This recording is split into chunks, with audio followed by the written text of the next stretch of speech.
Patrick Payot, bonjour, merci de nous recevoir à Villefranche. Avec plaisir.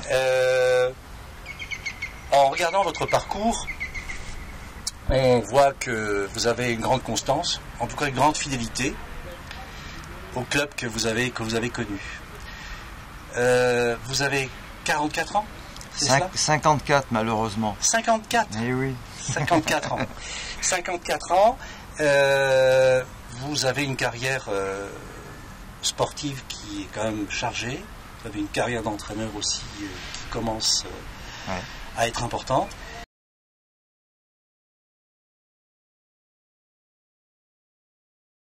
Quand je suis arrivé, c'était Monsieur Mignot qui était l'entraîneur. Et puis après, Mémé, il jouait avec nous. Et puis la première année, il jouait. Et ensuite, il a pris les rênes de l'équipe pendant les 5 autres dernières années. Donc effectivement, on a été un peu élevé pas à l'école stéphanoise, mais presque. C'est pas bon de dire ça pour un Lyonnais, hein, mais il avait été formé à Saint-Étienne avec messieurs Snella, Batteux, et puis il nous a transmis tout ça. Vous avez joué à l'OL jusqu'en 1980. Oui. Et vous avez eu la chance de rencontrer le Racing Club de Strasbourg. Oui, je crois qu'on s'est rencontrés chaque année, puisqu'on était en Ligue 1 tous les deux. Et puis en 79, ils ont été champions de France à Gerland, où on avait perdu, je crois, 2-0, 3-0. À partir de 2, on ne compte plus. Et effectivement, c'est le jour où ils ont été champions. Donc ça a marqué l'histoire de Strasbourg plus que la nôtre. Mais c'est vrai que c'était un souvenir agréable. Et vous avez donc, rencontré d'anciens joueurs de l'OL, en particulier Raymond Domenech, je crois. Oui. Oui, il y avait Raymond. À part la suite, dans cette équipe de 79, il y avait Roland Wagner avec qui j'ai joué à Monceau en Ligue 2. Après, il n'y avait pas encore Christophe Remp avec qui j'ai joué aussi. Léonard Spech, toute cette promotion de Strasbourg de 79 qui avait une équipe très équilibrée et très efficace, quoi, sous la direction de Gilbert, je crois.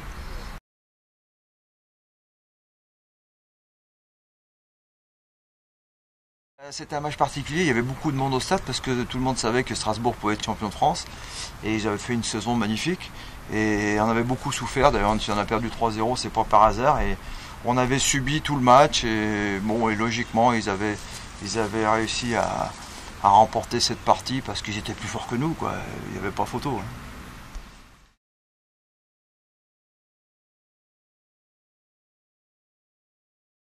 J'ai joué 4 ans ici. 4 ans. J'ai joué 4 ans ici. Et vous avez disputé une saison en Ligue 2. En Ligue 2. Ouais. Vous aviez dans cette équipe de grands noms, en particulier lyonnais, je crois. Ouais. D'après... On était pas mal de joueurs qui étions passés par Lyon. Ça n'a pas suffi parce que cette année de Ligue 2, on avait beaucoup de grosses concurrences. Il y avait Lyon, il y avait Marseille ici, il y avait 15 000 spectateurs, il y avait toute la tribune comme ça, était sur toute la largeur. Derrière aussi, il y avait 15 000 personnes ici, on s'en rend pas compte quand on voit le stade aujourd'hui. Et contre toutes ces équipes professionnelles, on n'a pas pu lutter et on est redescendu tout de suite. On a descendu tout de suite. Et moi, je suis parti à Monceau en Ligue 2 pour rejoindre Jean-François Jodard avec qui j'avais joué à Lyon. C'est ça. Joué à Strasbourg. C'est ça, oui. Ouais. Et donc ça, c'était en 1984. Vous avez intégré... En 84, je suis parti à Monceau. À Monceau, ouais. Sous la présidence de Gérard Clayeux. Ouais. Si mes renseignements sont exacts. Ouais. Et vous avez connu, pendant cette période, Roland Wagner. Roland Wagner, oui, qui était un mec sympa comme tout. Vous avez gardé des liens avec lui? Après, quand je suis retourné en tant que formateur à Lyon, il a fait son parcours du côté de Strasbourg. On s'est un petit peu perdu de vue, mais j'avais de ses nouvelles par Christophe Remp, qui était également à Monceau, avec qui j'avais gardé des contacts. Et j'ai eu toujours un petit peu de ses nouvelles par personne interposée, je dirais. Vous avez disputé, c'était en 1988, des matchs de barrage pour monter en première division. Avec Monceau ? Avec Monceau. Non, on avait fait une très très bonne saison. Et puis arrivé au bout de l'année, il y a eu des problèmes un peu financiers. Et on n'a pas pu monter parce que le club n'en avait pas les moyens. Et finalement, parce qu'on avait une bonne équipe, hein, il y avait Fares Bouzdira qui venait de Lens, donc il y avait Roland Wagner, il y avait Lionel Justier de Paris Saint-Germain. On était 7 ou 8 à avoir joué en Ligue 1, on avait vraiment une belle équipe. Et il s'en est pas manqué beaucoup pour qu'on réussisse à monter, quoi. Mais bon, le club s'est vite rendu compte qu'il n'y avait pas les structures et je pense qu'il y a eu des choses qui se sont passées qui ont fait qu'on n'est pas monté.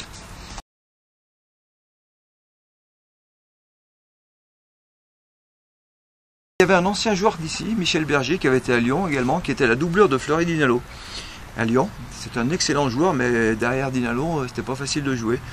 Et donc il était caladois et en même temps il était président d'Écully. C'est un petit club qui était à côté de chez moi, puisque moi je suis né à Champagne, c'est juste à côté. Et il m'a proposé de prendre cette équipe-là, comme j'étais en reconversion, que j'étais en train de passer mes diplômes. Et pendant 7 ans, j'ai été entraîneur général de l'AS Écully, avant d'être recruté par Lyon, puisque j'étais en train de passer mes diplômes pour aider à la formation avec José Broissard. Vous avez été principalement affecté à la formation pendant votre période lyonnaise? Pendant ma période lyonnaise, j'ai commencé en tant que formateur. Et puis pendant les 4 ans où Bernard Lacombe était entraîneur, j'ai été son adjoint avec José Broissard.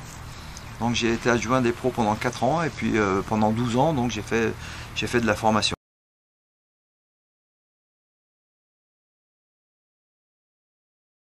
J'ai donc pris une année sabbatique parce que à la fin de ma période lyonnaise, j'ai eu beaucoup de contacts à l'étranger.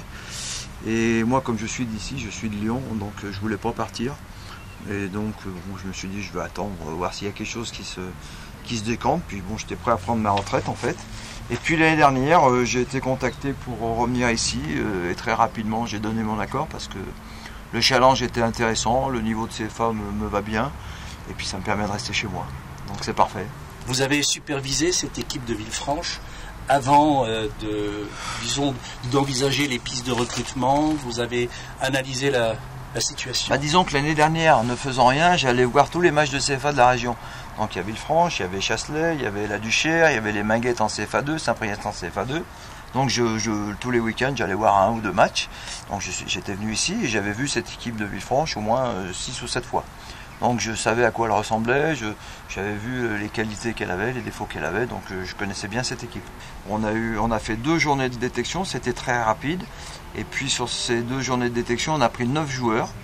J'ai gardé un tiers de l'effectif qui était en place l'année dernière et j'ai fait monter un tiers de jeunes du club parce que c'est un club formateur où il y a un très gros travail de formation qui se fait. Donc ça fait un tiers de nouveaux, un tiers d'anciens et un tiers de jeunes. Donc c'est un équilibre qui me paraissait intéressant et qui pour l'instant, je touche du bois, ça démarre plutôt bien, mais on sait bien qu'on mange notre pain blanc parce que à un moment donné, on aura des périodes plus compliquées. On a la chance, grâce au travail qu'on a fait, qu'on a mis en place, et puis la qualité des joueurs, pour l'instant de prendre peu de buts. J'espère que demain, on ne va pas en prendre 5, parce que quand on dit ça, en général, c'est toujours une source de malheur derrière. Mais bon, c'est la base d'une équipe. Quand on ne prend pas trop de buts, on arrive toujours à... Il faut moins en marquer pour gagner des matchs quand on n'en prend pas, donc c'est toujours ça. Alors l'équipe, effectivement, sur le papier, lorsqu'on voit, est extrêmement jeune. Les 2 joueurs les plus âgés ont 28 ans. Ouais. C'est Antoinin qui est un pilier du club. C'est un local, c'est un joueur local. Ouais, son père jouait en Ligue 2 avec nous déjà. Ouais. Et tous les deux, donc, qui ont tous les deux 28 ans. Et après, on passe tout de suite... On a aussi Castillo qui a 30 ans. Castillo qui a 30 ans, qui est un gars que j'ai eu en formation à Lyon. Et après, c'est vrai qu'il y a ces 3 joueurs un petit peu plus âgés. Après, on passe à des garçons de 24, 23, 20 ans, quoi. Donc, c'est vrai que c'est assez jeune. On a beaucoup parlé de Maxime Jass comme milieu de terrain, formé à Auxerre. Oui. Ça me fait un peu poser la question de savoir comment ces mouvements entre les divers clubs rhodaniens s'installent, parce qu'on voit des jeunes un peu partout venir de clubs UP. Qu'est-ce qui les motive à aller vers un club plutôt qu'un autre? Je pense que dans les catégories de CFA, maintenant, il y a énormément de joueurs qui ont été formés de partout, quoi. Il y a très peu de joueurs qui ne sortent pas de centre de formation. Et comme il y a de plus en plus de joueurs formés, il y a de moins en moins de place pour eux. et ils sont bien contents quelquefois de trouver un bon club de CFA. Donc c'est pour ça qu'on retrouve des joueurs d'un bon niveau et qui évoluent en CFA, parce qu'il leur a manqué un petit quelque chose pour accéder au niveau professionnel.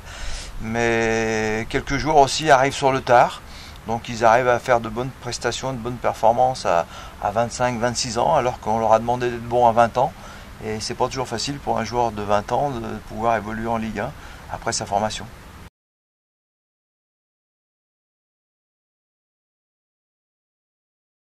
J'ai eu plusieurs contacts avec des clubs de la région. Le fait de choisir Villefranche, c'est que je connais le club, quoi. J'ai joué, donc je trouve que c'est une ville où il y a beaucoup d'énergie. Il y a beaucoup d'énergie. Il y a quand même toute une partie beaujolaise là qui aime le sport, qui aime le football.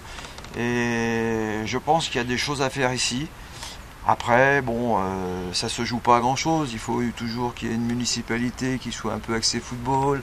Il faut après qu'il y ait un concours de circonstances, que le club marche bien pour attirer les sponsors. Et puis c'est l'engrenage, quoi.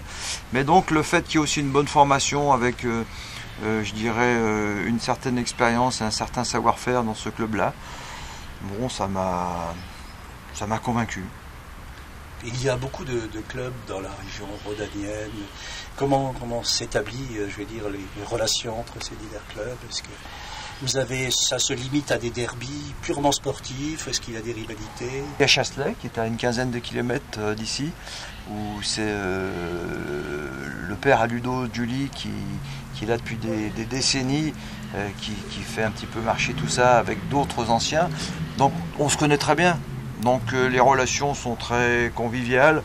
On a joué la semaine dernière à Chasselet, on a été très bien reçus. Après le match, ça reste un match, mais il n'y a pas d'animosité, il n'y a pas de...